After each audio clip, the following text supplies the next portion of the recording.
This episode of No Filter is brought to you by the Australian Government Department of Health. So 75% of women will get hot flushes, and That's a lot.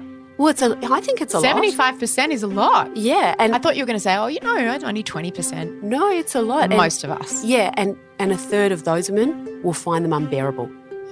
So that my back of the envelope math says that 1 in 5 women will hit menopause with unbearable hot flushes. That is a big group of us.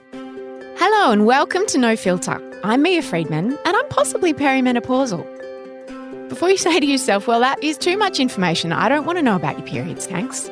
Look, I guess that's fair enough. However, if you are a woman or a man who knows a woman, perimenopause, which is the little sister to actual menopause, is coming into your life at some stage, and so you better be prepared for it.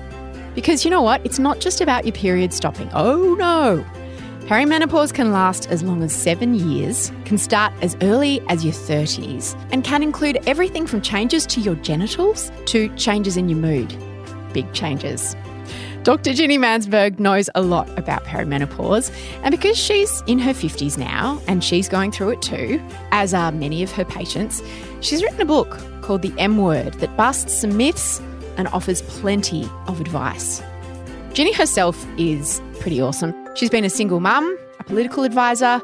She has a skincare company as her side hustle. She's hosted TV shows and she continues to work in general practice.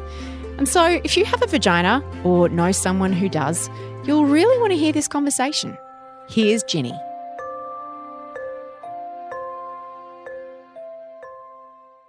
Tell me about your first date with your second husband. Have you heard about this somewhere? I have heard about this. It's the best story I've ever heard about a first date. So he had 3 children. I had 3 children. I had managed to get all 3 on a sleep out. The eldest was 15. I had wanted this first date for so long. And he was so rude. He rang me on a Thursday and said, "Are you busy on Saturday night?" And I went, "Oh, no." Rang the other bloke, cancelled that date. Spent the entire day getting ready. We went out to a restaurant. It was just going so well for about the first half hour. You'd known each other for a while. Oh, yeah, we'd known each other for ages, but he just had never asked me on a date, whatever. Anyway, so I basically, the meals got put in front of us and I got a phone call from my eldest son's friend, the other 15-year-old, to say, "Can you come and pick up Sam? He's not feeling very well." Saturday night. It was his first experience of the Smirnoff virus, which is basically, he was legless. He couldn't talk. He was standing there, lying down in the guy's driveway in his jeans, covered in vomit. I said to Daniel, "Listen, you don't need to come. Just, drop me off at home. I'll do this." He's like, No, I'll come. I'll do this. So he arrives in his amazingly gorgeous car, not like my, rubbish box. So we're in his car. He picks up Sam. Now Daniel's now covered in vomit. He puts Sam on his back, in his back seat, so Sam's head is on the baby seat, and Sam's la la la la. With his vomit. Yeah. Oh God. I think he spewed about 4 times on the way home. We get home. Daniel picks him up, carries him into the shower. Sam still hasn't opened his eyes at this point, and we put him in the fetal position, the left lateral position, which is appropriate for vomiting because he's continuing to vomit in the shower.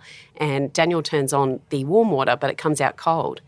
And Sam basically sat up, looked at him, first time he was conscious, and yelled out a lot of expletives that I won't repeat here, and then passed out again. And I just said, "Daniel, this is my son Sam, who's a really nice kid." And he really is a lovely kid. And Daniel said, "Well, I think I'll go now," because he was now literally swimming in vomit. His car was covered in vomit. His baby seat. His baby seat was covered in vomit. And he said, "I'll come back to help you get him into bed," because he was a big boy and I'm a small girl. Yeah. Wow. And I was like, "He's not coming back. You just ruined my first date. I'm going to kill you, kid." Anyway, I basically managed to drag Sam into his bed. I put a bucket next to his bed and I said, if you want to vomit in the bucket. I went and had a shower, took all my makeup off. I now had wet hair. I was in a tracksuit and Daniel came back. What a man. What a man, and he hasn't left. Blended families. Is it like the Brady Bunch? He had 3, you had 3. No Alice. I'd like an Alice. We all would like an Alice. Yeah, if you find one lying around, give her my number. My husband would say no den. Oh, yeah, the den. And also Carol didn't have a lot to do. No, Carol was Carol quite a didn't leisurely life. work outside the home. And yet you did. So when you guys got together, how do you blend a family? Well, we had all these crazy fantasies about how it was all going to work. And I remember the first time we got all the kids together and we put on some Sunday night movie. And I remember Tara, Daniel's littlest, sat on David, my second eldest's lap, and they're all watching together, and we just stood there looking at them going, this is the way it's always going to be. Isn't it beautiful? Didn't we make a fabulous decision here? There's been a lot of ups and downs, a lot of kinks in the road. I think you just need to lean into it and just go with it, and don't have too many preconceived ideas about how good it's going to be. You had two sets of kids at different life stages, didn't you? So yours were kind of teens at the time. Yeah. And his were tweens and even littler. How old were his when you got together? So I think they were like 10, 8 and 5, something like that. Yeah. So how do you, like they're two very different worlds that you're in. How do you kind of blend those two different life stages? Well, it's just busy because you've got to be running to so many different sports on a weekend. There are 6 sets of sports to be running to. Someone's got to get dragged along. You can't really do that together anyway. He has such gorgeous girls. I'm just very lucky that, none of them were terrible, dreadful, kids. So they were very easy to love. And they didn't hate you? No, and what we're really lucky is that they've got a mum. Yeah. And so I was able to be that benevolent auntie, and I really love his daughters the way I love my nieces and nephews because, I adore them, but somebody else has got all the responsibility. That's a lovely position to be in, and I'm very grateful for that. I grew up in a blended family too. My brother had a different father. So one of the things that can be hard to manage is, as you say, your first husband was in your kid's life and Daniel's first partner was in his kid's life. So that's 1, 2, 3 different households that you've got people coming and going from. Well, How do you manage that? So my kids did not have a lot of contact with their dad, so they've never slept over at his place. Interestingly, now as they're all adults, they're all really close. It's an amazingly close relationship. And the fact that he was unable to sort of be there in their childhood has not really made any difference to the way their relationship is now, which I think is amazing and very good news for any dad out there who's really worried about not getting enough access to his children. It doesn't matter. It can all work out really, really well. But at the time, there was only one household for my children, and that was so easy. And I could watch what was happening to my stepdaughters having to negotiate 2 sets of rules, 2 households, 2 sets of toothbrushes, 2 sets of school uniforms. That was really tough compared to my kids who just had a bedroom, a place that they did homework. That was much easier for them, I have to say. And in a way, we've ended up in this really good space where the kids absolutely are very close to their stepdad, very close to their dad, and only ever had to negotiate 1 set of rules. So that was really easy. On the other hand, I think my stepdaughters benefited from 2 homes and 4 effective parents, which is really, I guess, a good thing too. When your first marriage broke down, your 3 kids were pretty young and you weren't working full-time at that time and you weren't particularly financially independent, were you? I was clueless. There's just no other word for it. I mean, I spent money and I didn't even think about how the credit cards got paid at the end of the month.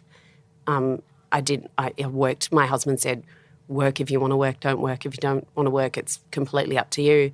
So it was wonderful. You're a doctor. You were working as a GP. But like 2 mornings a week, let's be honest, that's not really, going to cut it for most women.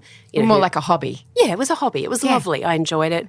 And if I couldn't go to work because I had a friend's lunch on, I'd just ring my boss and say, I can't do that day. It was fine.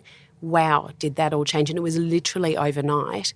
I had the full carriage of the finances for myself and my 3 children on my own.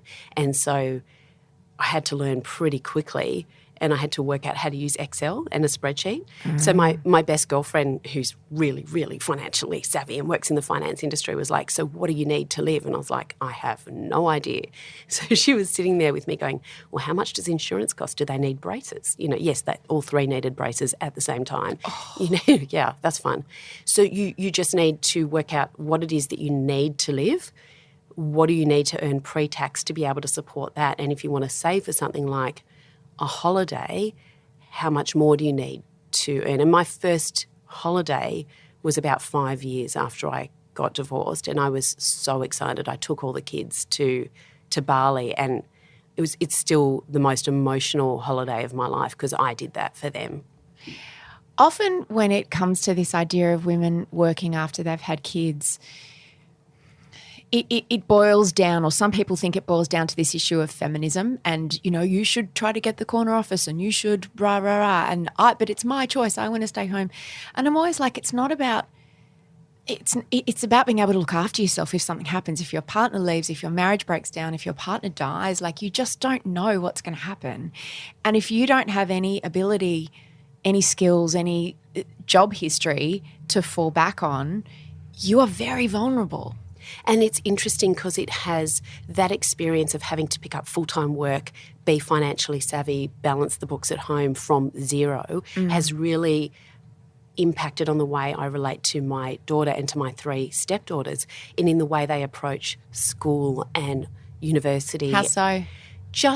I'm so desperate for them to be have the wherewithal to be financially independent and not to assume that their ticket to success and happiness is through... A man is not a financial plan. Oh, God, that's great. Love that. So skipping forward, I want to ask about your experience with perimenopause and then menopause. How did you know something was up? I mean, you're a doctor, so presumably you're fairly alert to changes in your own body. Yeah, so I guess, I'm now 51, which is plumb menopause age, and I don't think I'm anywhere close to menopause yet. It doesn't look like I'm at that late stage of perimenopause. But the first thing was just not being able to sleep. And I guess, I just went, well, I'm 46. I guess, I'm plumb perimenopause age. I've always been an Olympic level sleeper. I could sleep. Yeah, same. Yeah, like 8 hours on a plane, no drama, don't need a sleeping pill. I can sleep sitting up, standing up probably. That has never been an issue. And all of a sudden, I'm not great at that whole sleeping thing anymore. And I remember my parents complaining about sleeping, and I'd be like, oh, come on, guys, how hard can it be? Just shut your eyes, go to bed. So you can't get to sleep, or you wake up through the night and Both. Can't get back? More the waking up. I mean, you're often so exhausted, often by, 8 o'clock when you want some scintillating conversation with your partner and all you can do is just one word, monosyllables come out. But yeah. And that word is Netflix. Yeah, Netflix is like, that's all I want to do right now. We swore we would never have a TV in the bedroom. We just didn't want that, and it's like, how'd that go for you? Yeah, it's so there now because I can't talk, and and I'm falling asleep like literally 3 minutes into whatever's on. But come 11 o'clock, I'm up, and that I have not been a good sleeper now for 5 years. So I'm going to try to not treat this as a consultation with you as my doctor, but possibly I will, because I am going to describe some of my symptoms to you and you tell me if they seem perimenopausal. I'm angry a lot. Yep. I'm weepy a lot. Yep. My skin is itchy. Yes. I've got a Mirena, which I had to have because my periods suddenly became very heavy after never having heavy periods. But and that's been great for the last few years, and it was making me very iron deficient. But I'm now even getting breakthrough periods through my Mirena. Mm-hmm. What else? I've got a hair coming out of my chin often. Only one? One very persistent one. I call it Erica, and it just appears overnight, and it's like the length of a dog lead, just overnight. And the night before it wasn't there. Is it grey yet? It's not grey, but yes, there's grey issues happening in all sorts of places, including even the odd grey eyebrow. That was fun. Got to pluck those out. I've got wrinkles and pimples, and I haven't had pimples for ages. Amazing. Speak to me. Okay, so menopause happens when your ovaries basically stop working altogether. So that's, it's fairly obvious, and you stop having any periods whatsoever. But in the lead up to menopause, your ovaries don't do very well what they're designed to do, which is basically to produce egg of the month to go off and meet the sperm of its dreams. That bit doesn't work that well. So normally we don't even know why one egg gets selected, and it basically goes off. It grows in a little bubble, and then when that bubble gets big enough, it bursts. It goes into the fallopian tube to do what it does, and that bubble then becomes a progesterone-producing factory. It is amazeballs. So basically the way it does it is it takes your male hormone, your androgens, and spits them out as progesterone. Now, progesterone is awesome because it calms you down. It's sort of quite relaxing. It helps you sleep. And it's also good because it gets rid of your male hormone. If that system is not very efficient, which it really isn't for quite a few years, you get a couple of things happening. Number one, not enough progesterone, so you're not a good sleeper anymore, and you can get really angry and you can get really weepy and teary because you don't have any calming hormones in your body.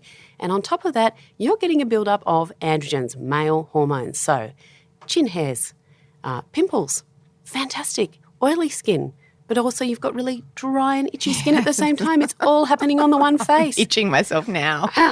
Happy days. Yes, it's just, I call it hormone hell. It's just the absolute worst. And you talk in the book about how it's kind of, there's not much point because I keep saying, I'm going to go to my GP and get my blood, my hormones tested. But you kind of say that there's no point in doing that. And why is that? Because hour to hour they're different, minute to minute they're different, day to day they're different. And that's how it feels on the inside. Yes, you can almost tell. You can almost tell when your estrogen is surging and there's no balancing progesterone. You can tell when that's happening. And so there's no point in getting a blood test because it might be different in 3 hours' time.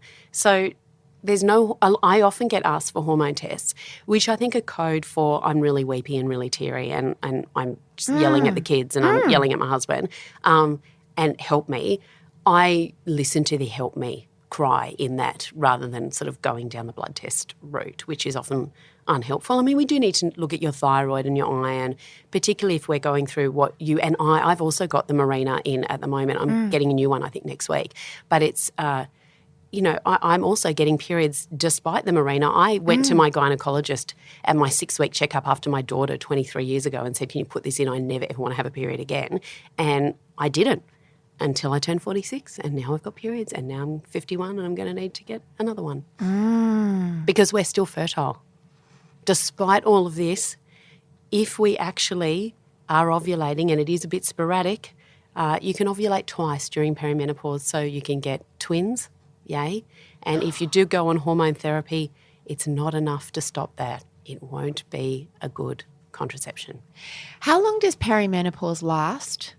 On average, about 7 years. Oh, cool. Yeah, great, isn't it? Fantastic. And I hear a lot about hot flashes. That's kind of like I'd never even heard of perimenopause. I'd heard of menopause, but I always thought that was something for old ladies. And then this peri thing seems to, when does it sort of tend to kick in for, is it all women or just some women, most women? All women will have a perimenopause period, and it can be, 1 in 4 of us get heavy periods, and the others don't. Not everybody gets more aggressive. Not everybody gets less sleep. Not everybody gets skin changes, but everybody gets something. That's absolutely for sure. When does it start? Around sort of 7 to 8 years before you go through menopause. So that can be in your late 30s for some women. That can definitely happen. Is it good to ask your mum how old she was? Is that an indicator of when it might happen to you? We don't have really good study data on that, but anecdotally, all the menopause experts that I speak to say absolutely yes. Yes, you can almost date it to when your mum had menopause, which is not good news for me because my mum was almost 60. Treatments have also changed a lot. Like when my mum was my age, I guess her perimenopausal symptoms were incredibly heavy periods that were so debilitating. And the answer back then, 30 years ago, was hysterectomies, which brought you into sudden onset menopause. It's not treated like that anymore though now, is it? Like if someone comes to you presenting with perimenopausal symptoms, will you try to treat the individual symptoms or is there like a pill? So it depends on what the symptoms are. So we would really break them down because at the end of the day, something like mental health issues, we need to take those seriously regardless of the cause. I mean, it doesn't matter if it's happened because you've lost your job or because you're in perimenopause. if you are not coping, that is potentially a fatal illness because, we still do see suicide amongst menopausal, perimenopausal women. So we need to take it quite seriously, and we might need to treat that in its own little bubble, quite separately to the chin hairs, which we do have treatment for that as They're well. called tweezers. We like those. But you could also get electrolysis, and you could also get laser, and you can also get a cream that actually slows down hair growth on your chin. We can talk about that later. But we can also treat your acne. We wouldn't treat your acne differently to the way we would treat, let's say, acne when you're 20. Seriously, we've got all the same sort of creams and even tablets available to you that we would just use short term. But if you can get away with hormone treatment that will scoop up all of it into one little bucket, how good would that be? I can't promise you, but it has reasonably good evidence for it. Let's talk about HRT, hormone replacement therapy. I, like most women of my age, my only knowledge and understanding of menopause really is through half listening to my mother and half thinking, conversations or things that she might have said or conversations that we've had. And you tend to be pretty uncurious about what your parents are going through in their lives, and it feels like it's a long way away and it will never be relevant to me. But I do have in my head that HRT causes breast cancer and that it's a terrible thing and that no one must ever have it. And in fact, I said to my mum the other day, are you on HRT or not? Because, should I be worried? And she said that she had a really good gynecologist who had calmed her down during the big HRT scare of a number of years ago. Can you just talk a little bit about HRT and whether it's evil or a great thing? So I think it's a great thing. Basically, all of the drama happened in 2002. So in the 1980s and 1990s, HRT was amongst the highest selling medication in the world, and drug companies were cleaning up from HRT. And one of the things that it did, apart from relieving hot flushes, and they said keep you more youthful and make you look fabulous and keep your vagina healthy, which is all fantastic, it also seemed to prevent chronic diseases, particularly osteoporosis with fracture, which can be fatal. That's actually quite a nasty one. Because your bones lose density around menopause, rapidly. Right? First year it starts happening and it really unwinds quite quickly. Which makes you more prone to breaks. Yeah. Which fractures. is if you just fracture your wrist, that's inconvenient. But if you fracture your hip, a third of people will die within a year. So it's a really nasty fracture. We want to prevent that if we can. But it also prevented heart disease to the point where the American Heart Association endorsed HRT as a preventer of heart disease for women. And so there was a massive study that was undertaken called the Women's Health Initiative Study, designed to look at exactly that. Did HRT, taken regardless of menopause symptoms, reduce heart disease? And so they recruited 160,000 women for what we call a prospective trial, and it was randomised and placebo-controlled. Now, doctors just go gaga over these trials because we weren't looking backwards and going, hey, did you have HRT or not? Because sometimes that data is unreliable. This was looking forward, and we literally put women into two groups, those who took HRT and those who didn't, and we followed them up, designed to see, hey, can we prevent heart disease even if we're not trying to get rid of your hot flushes? So the average age of women who were recruited into this trial was 63, well past the age where most women are even getting hot flushes anymore. In fact, 20% were over 70. So we had a very old cohort, and in fact, most of them were overweight. So they were already at risk of heart disease. And guess what? 5 years into it, we found that there was a small but significant increase in the women who took HRT having breast cancer. So for every 10,000 women who took a placebo, we would expect 30 breast cancers, but 38 in the group who took the HRT. The HRT that they were taking is in a form that is basically not used today. It was an oral form of HRT. We don't tend to use a lot of tablets these days. And it was also an old school formulation that, again, we just don't use anymore. But they needed to stop the trial early, and that had huge media attention. And the headlines read, HRT causes cancer. If you looked at the subset of women who were taking it between the ages of 50 and 59 starting it, they actually had no higher risk of breast cancer whatsoever. And if you look at the fact that the group that were taking the HRT were much older, they were much fatter, they were at higher risk for breast cancer anyway. When you look at the fact that even in that trial, taking HRT increased your risk of cancer about the same as having a glass of wine a day or being overweight or not doing exercise, and less than having all of those three together, which is not an uncommon combination for women our age. So that bit was not in the headlines, and all we know is that 80% of women who were at that stage taking HRT chucked it in the bin and stopped. There were $330 million worth of lawsuits against various drug companies. It set one of them bankrupt. The biggest maker of HRT at that stage went bankrupt. Well, it got sold for a very low price to another drug company. A lot of drug companies said, we're not going to invest in the women's health space around menopause anymore. It's just too risky and there's too many lawsuits. And doctors wouldn't prescribe it because doctors were sued too. And so doctors said, we're not prescribing this anymore. It's too dangerous. Governments came in and insisted that HRT has black box warnings. So like cigarettes. Exactly like cigarettes, saying this can give you breast cancer. So, and despite the fact that subsequent analysis of this study has said, no, it doesn't really increase the risk of breast cancer at all if you take it, even in those old formulations which we don't use anymore, if you took it when menopause just started for the relief of hot flushes, it doesn't increase the risk of breast cancer.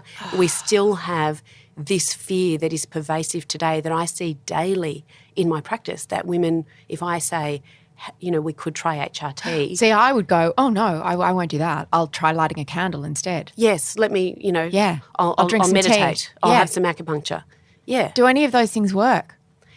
Some of them might work. The problem is with any trial that the more statistical power we have, the more we go, that definitely works. So a trial, an unrandomised trial of 13 people for 3 weeks is never going to get any power behind it. So we have lots of these little trials that show lots of benefit for lots of different complementary and alternative therapies, but doctors can't really go, yeah, that's great evidence. It's not evidence the way a 160,000 people, prospective randomised placebo-controlled trial is. And we're never going to get those big trials because who's going to pay for them?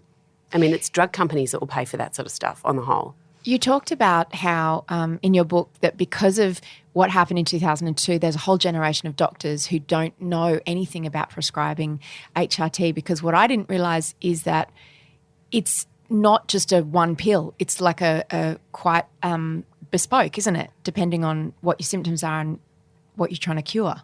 I think that's absolutely right. And a lot of the newer, more popular formulations amongst people who like prescribing for menopause have come onto the market since the WHI, the Women's Health Initiative study back in 2002, was stopped. And therefore the doctors who said, I'm not prescribing that, never got familiar with these newer forms, things like micronized progesterone or estrogen gels that you put on your skin. Those doctors never found out about it and they're too scared to prescribe it anyway. But they really don't prescribe it very well if they will prescribe it. And so a lot of women will say, oh, I tried HRT and it didn't work for me. And in fact, they just didn't get the right formulation for them.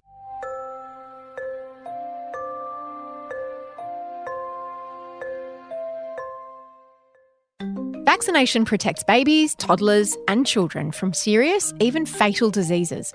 But it also protects others too, especially newborns who are too young to be vaccinated. And that's why it's so important to make sure your child is vaccinated on time throughout their childhood, not just when they're babies. Even if you miss one vaccine or are just a few weeks late, it can put your child and those around them at risk. When enough people in the community get immunised, it is more difficult for these diseases to spread, helping to protect others in our community who are more at risk. That's why for those of us who are parents, we need to stay on top of our children's vaccination schedules and make sure they're up to date. If you have any questions or need to check whether your child is fully vaccinated, please talk to your GP and get the facts on childhood immunisation at immunisationfacts.gov.au. You've mentioned hot flashes a couple of times. That's kind of the most commonly understood and recognised symptom of menopause. Can you explain what a hot flush is physiologically, and then also what does it feel like? Like, have you had them?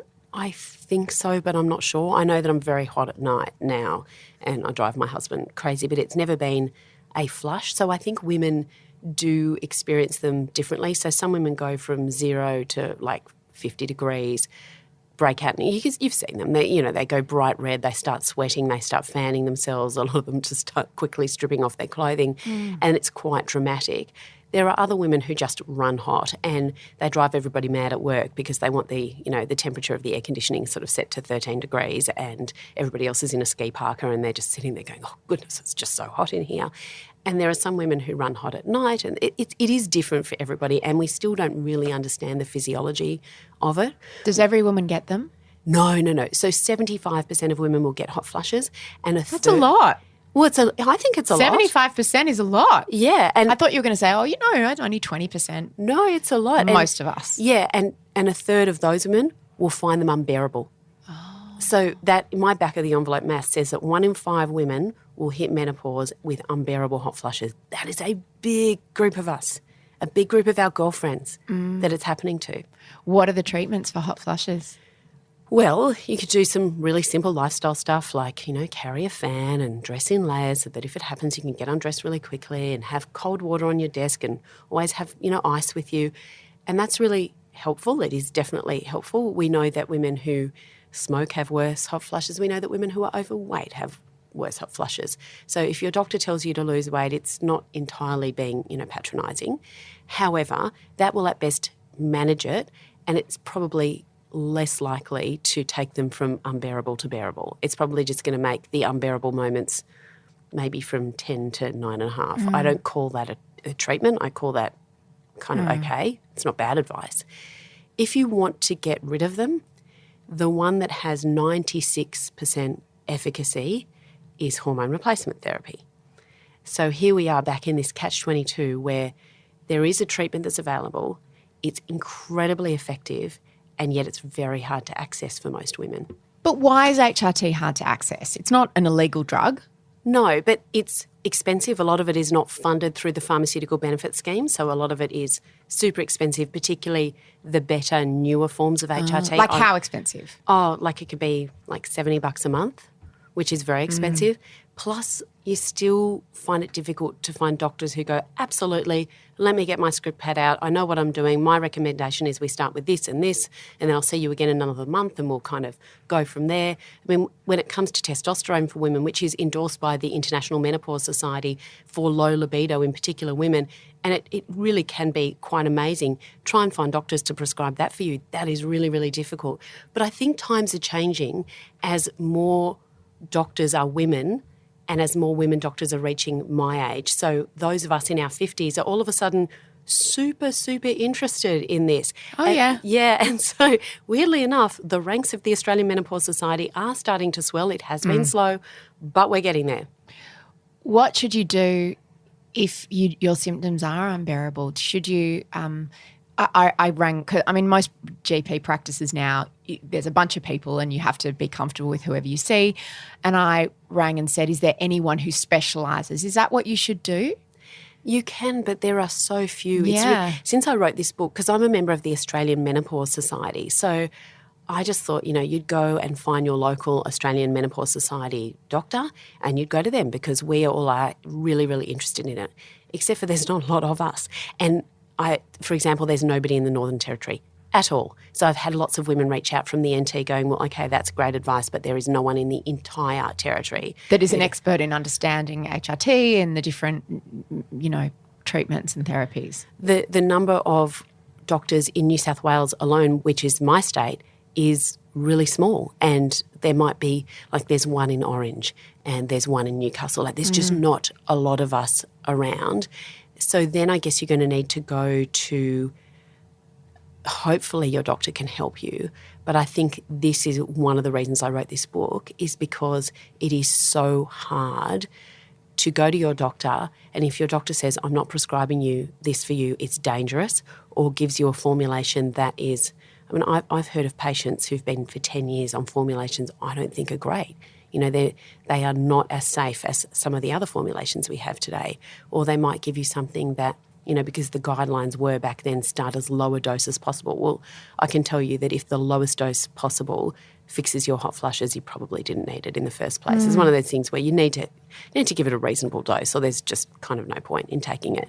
So, but if there are doctors who say, I won't give you anything more than the absolute lowest dose of estrogen, well, it's not going to do that much for you. Right. So one of my concerns is it's very hard to access good treatment, and it's almost the only area. I would say GPs in this country are excellent at practically everything. If you've got asthma, heart disease, a gastro bug, even if you've got depression, if you've got acne, doctors are all over this, and there are really good treatment algorithms out there.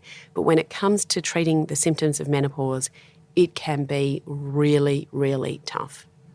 There's been a lot of sort of pop culture references to the Karen. You know, the Karen, this trope. Love a good Karen. The Karen with the asymmetrical blonde haircut who is always wanting to complain to the manager. Is Karen just perimenopausal? I reckon Karen could absolutely be in plum perimenopause, and you just feel like going, you could go to the soccer coach or you could go to the doctor and get some HRT. You know, go and complain to the teacher. It feels like, because I feel very Karen at the moment, it feels like a bit like when I used to get PMT when I was younger, where it's like you just have no tolerance for anything. Mm-hmm. And so all the kind of the buffer that's usually between you and the world that's like, I'll let that slide. It suddenly feels in my life that I can't let anything slide in any area of my life, whether it's a conversation with my husband or, you know, the coffee that I got served that's not right. Yeah. Is that symptomatic of perimenopause, or have I just run out of shits to give? No. That's, I mean, probably a combination of both. Yeah. But it is definitely, I mean, that is almost, you're describing the classic perimenopause kind of symptoms. And this is often happening to women, like you had PMS when you were younger, but this is often happening to women who have never had any mental health stuff go on in their life ever. And I've had patients come to me like who are like losing it from anxiety and depression and just fighting with had big bust-ups at work, like was always the easygoing one, and then just like yelling at people at work. And then when you go into it, like that's what's really worrying them. They're coming to me thinking, I need a bit of an antidepressant, which they might, it's possible, but also at the same time they've got aches and pains and they've got sore legs and they've got sore back, and then they're just not sleeping very well, and they're getting some hot flushes, and then they're just not wanting sex anymore at all. Like sex is just like, oh, please go away with your hot body, get away from me. And when you put all those things together, often the HRT will get rid of all the mood swings as well. So I can't promise, but in my experience as a doctor, it's a pretty good place to start because it wraps up so much of the symptoms that you're having. Can we talk about sex and vaginas? Yes, please. Tell me what impact perimenopause has on your vagina. Enormous. So what powers the vaginal cells they're a bit like a self-cleaning oven. They are just amazing little cells. So they keep the cells are quite plump. They have a nice buffer between, you know, the penis that's coming into it, or possibly the finger or the tampon, and, you know, the rest of the tissues deep inside the pelvis. They make a lot of lubricating fluid. They make a self-cleaning fluid. And that all just goes to hell, basically, when there's not enough estrogen going on. So in the second half of perimenopause, you don't only lose your progesterone, you start losing your estrogen as well. And that really has, in lots of women, disproportionate effects on the vagina. So instead of sex being enjoyable, it really does feel like a sandpaper-covered baton is being rammed into your vagina. It's not fun. And sex, and that doesn't do great things for your libido. If it's uncomfortable, then sign me up for that, please. Yes, more sandpaper. Yes, love that. And then also it affects your bladder. So like you feel like you're needing to pee in the middle of the night all the time. Yes. I need to get up. I never used to get up to go to the bathroom in the middle of the night. What's that about? Yeah, so that is all to do with a combination of getting older and the tissues of the vagina and the urethra that comes out at the vulva. So the urethra is the little tube that takes wee from the bladder into the vulva at the front, just in front of your actual vagina. And when those tissues start getting weaker and thinner, then your bladder just becomes a lot less able to sort of hold your wee, and it just discharges. And that's the other thing, makes so much sense. The key in the door, you know, where you just basically, if you don't wee right this second, you're going to wet yourself. That's another feature that happens. More urinary tract infections, like you feel like you're back to, you know, when you were swinging from the chandeliers when you first started having sex. You're getting more urine infections all the time. You're like, come on, I'm not even having sex that often. What's going on with that? And all of that stuff, like, you know, doing a gym class is just going to be very hot, very sweaty, and very smelly in your underpants as well. So a lot of women stop doing as much exercise. It's just too hard, and that doesn't help their mental health. So you just get this kind of big circular spiral of yuck. That makes so much sense, because I was saying to someone the other day, this thing that seems to happen as you get older, where it's like your eyes, you need to go to the toilet and your eyes see the toilet, and then your body just goes, oh, we're going to the toilet. And I was like, no, not yet. Can I just pull my pants down first and sit down? No, your timing is off. Give me a second. Yeah, it's just totally what happens. And then, that's what we call the urge incontinence. And then stress incontinence is when you jump up and down at an aerobics class, which is just not joyful anymore. That's just potentially very embarrassing. Wear dark gym pants is my advice. But, that kind of stuff happens as well. And then you've often got a combination of the two, which is just awesome. I watched an interview that you did on Sunrise with Koshi and Sam. And it was to talk about your book. And in the introduction, Sam, who is younger than us, she's I think maybe 40 or in her early 40s, and she said, we're going to be talking about menopause, hang on to your hats, Koshi, as if like Koshi was going to hate this. And then it was actually Koshi who was like leaning in and saying, this is really bad and this is really hard and can we talk about this? And I thought, so interesting. Like you would expect the woman to be more sympathetic, but I can also relate to Sam. It's like, menopause, crazy women stuff when you're not up to that stage yet. But Koshi's obviously been through it with his wife, and I thought that was really interesting, his insight, because it really can impact on marriages and relationships, can't it? So much. I mean, for a start, a lot of women don't want to have sex anymore, so that's a big thing. Number two, if the woman's cranky and just yelling at him all the time and he doesn't know what he's done and he takes it personally, because we all do see everything through our own lens instead of from the other person's lens. And then, sleep is interrupted because the doona's on, the doona's off, the doona's on, the doona's off. She wants the air conditioning on to 12 degrees and he's like, I need 5 sets of pajamas. It does impact on partners a lot, and they're expected just to shut up, and the women are expected to just shut up. And I don't think I think there can be this stereotype of feminism that we've got to be allowed to bring all of our complaints out into the open and everybody's got to be clucking around us and going, oh, you poor thing. I've never been somebody to wallow in self-pity. We've got great treatment. But instead of taking treatment off the table and shaming women from seeking treatment, we've got to say, you have a right to access every treatment that there is out there in an evidence-based way and not to be harmed with fear that is unnecessary, that takes treatment off the table, which implies that you should just suck it up, princess. Do you think a lot of marriages and relationships break down because women think that that's what's making them angry and weepy? I wonder. I mean, that's a really interesting I don't know how you'd point. study that, but like there's a real sense of midlife crisis about it because just nothing in your life sort of seems right. And you mentioned also anxiety, depression. Yep. Just list some of the, reel off some of the symptoms of perimenopause and menopause. So we've already talked about the vagina, we've talked about the hot flushes, we've talked about the mental health stuff, but we haven't talked about the itching, the bloating, the weight gain, the aches and pains, which in some studies are actually more common symptoms than hot flushes. And that's particularly true of women who are Asian, ethnically Asian. So they have a lot of back pain, leg pain, shoulder pains, that often will get a lot better from HRT, which is really interesting. But I also have a lot of patients who come in to get relief from their hot flushes and then go, you know what, actually I had all this back pain before and I don't have that anymore. So that's really an interesting one. But you sort of wonder if a bloke is feeling like he can't do anything right, that his wife just yells at him all the time, that she doesn't, want sex with him absolutely ever. And then some other girl starts making eyes at him and making him feel like a really hot stallion, and that everything he says is hilariously funny and incredibly interesting. Is it any wonder that there are quite a lot of affairs that happen with husbands at this age and they go for younger women who are not going through the same stage of life? And I think that's an issue in the relationship. I'm not sort of condoning that whatsoever, but it does make it a little bit more understandable if no one's talking about it and getting help for it. You see the context because he's like, well, clearly she doesn't love me anymore. Yes. She's just shouting at me or crying. Yeah, and rejecting me and thinking that I'm horrible and ugly and terrible in bed, and this other chick thinks that I'm awesome. I do understand. I think it's a shame because it's so avoidable because there are such great treatments that we have for all of these stages. If only we would talk about it and get doctors more on board with it. I just want to end by asking you about self-esteem around this time, because it's a time when we start to become invisible, and a time when we're literally, our body's saying, you're not of use anymore, you can no longer make a baby. And that can be quite confronting. Like once upon a time, women were only here to make babies and continue the species. And once we couldn't do that anymore, we tended to just die. Yep.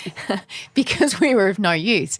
And even though, of course, there are many, many different ways to be a woman and a value and lots of different choices to be made, whether you have children or not, there's something about that part of your life being over. Even if you decided to stop having children or never have children many years previously, yeah, that can be quite a confronting time, can't it? Yeah, like for us as women. And you just accept that no bloke in the street is going to stare at you and think, well, she's hot, because there's like so many other much better looking girls out there. I thought that catcalling was no longer a thing in the street. And then I was walking along with a younger friend and a guy was like, and I'm like, I didn't think that happened anymore. And then I went, oh, just doesn't happen to me. It's really sad. It's a weird thing because I don't like being catcalled, but when it's not there, you're kind of like, right, I'm invisible now. Yeah, and that's crazy because you look 22. But I think that, it's menopause is where ageism and, misogyny kind of come together and in a hybrid that's really dreadful. And yet, if you look at the purchasing power of the perimenopausal and menopausal woman, she spends more at Bunnings, she spends more at Toyota, she spends more at Woolworths and at Priceline Pharmacy. And at Sephora and Mecca. Correct. That's where I'm spending all my money. Because we finally actually have a bit of money, which we didn't have before. We've got our kids out of the house often, which is much cheaper. We actually have got we've risen up the ranks in our jobs. Unlike our poor mums who were encouraged not to have a career, we have been able to have careers and we're actually earning much better than we did in our 20s and 30s. We've often paid off a house at this stage, or our mortgages are quite negligible at this stage. So it's actually a really good time. And certainly the big businesses out there, the consumer businesses, they know, they want us. And so they make us invisible at their peril. We actually are a really big force. And I think we've got to now, we want to have sex. We possibly were quite happy to write off our sex lives at age 50, 20 years ago. We're not anymore. We want to look good now. We didn't really care before. We do want to now. And we're going to live close to half our lives on this side of menopause. So actually, we need to get this right. We need to get it right for every woman. And at least if we don't say that every woman should have HRT, and I certainly don't think every woman should have HRT, but I think every woman should have access to the best treatments for her regardless of what they are. I'm so glad we're going to end on that note, because if there's younger women listening to this thinking, oh, that sounds like a massive bummer. Like, I've never been happier than I am at 48. I've never been more self-confident. I've never been more sure of who I am. I've never been less willing to take shit. I've never needed approval less than I do now. I know who I am. All of those things. I feel less guilty than I used to, and more capable than I used to. So it's not all bad news. It's mostly good news. Yeah. Why make this period of your life terrible when it could be unbelievable, as you say, the best ever stage of your life? So let's talk about it. Let's get it out in the open and let's get access to treatment. And let's start by reading the M word. How to Thrive in Menopause, Dr. Ginni Mansberg. Thank you. This is bloody brilliant. And there's a chapter at the end which I love, which is for your partner, which I'm going to give my partner to look at as well. And if you think, oh, I'm not at menopause yet, well, anytime from your late 30s, the thing with women is that we always want to know about the stage that's coming up in our life. So, if you're anywhere from your late 30s or even your mid-30s and you want a bit of a sneak peek as to what your 40s might bring, just so that you can be alert to what those symptoms are and not just go, God, it's weird that I'm itchy all the time. I mean, until I read this book, I was like, God, I'm just itchy. What's wrong with me? I had no idea. I know, that itch is a thing. Ginni, thanks so much. Thanks, Mia. Well, that was enlightening. Do you feel a little less scared? I do. Ginni Mansberg's book is called The M Word. I've been texting her a few times because there are things like itchy skin that I never knew were part of perimenopause. Ginni is also a host of Medicine or Myth, which you can find on SBS On Demand, and she's the host of Embarrassing Bodies Down Under. She's also a passionate anti-aging skincare geek, and her skincare company is called eskcare.com. Next week on No Filter, a massive change of pace. No vaginas, but I cannot wait for you to meet my guest. She is the extraordinary Susan Francis, and Susan's story is so epic and so incredible that about 10 minutes into our conversation, when I interviewed her, I decided that it had to be a two-parter. So that's what it's going to be. It's going to be 2 episodes of No Filter. Her life involves an adoption story that will have your jaw hitting the floor, and a later-in-life love story that will break your heart into about 8 million pieces. And there's also just the most incredible twist. And before I go, if you need some more pods into your ears until we're together next, last week, actually every week, it's been the most full-on time in the news cycle, hasn't it? I mean, there's the coronavirus, there's the US presidential primaries, International Women's Day. Go check out our daily news podcast. It will get you across the day's news in just 15 minutes without any trauma. It won't leave you feeling anxious, just really well informed. It's called The Quickie, and it gives you a great deep dive explainer on all the things that you need to know so that you can make sure you're up to date with everything that's going on. Until then, I'm Mia Friedman. This show was produced by Melanie Tate, and I'll see you next week.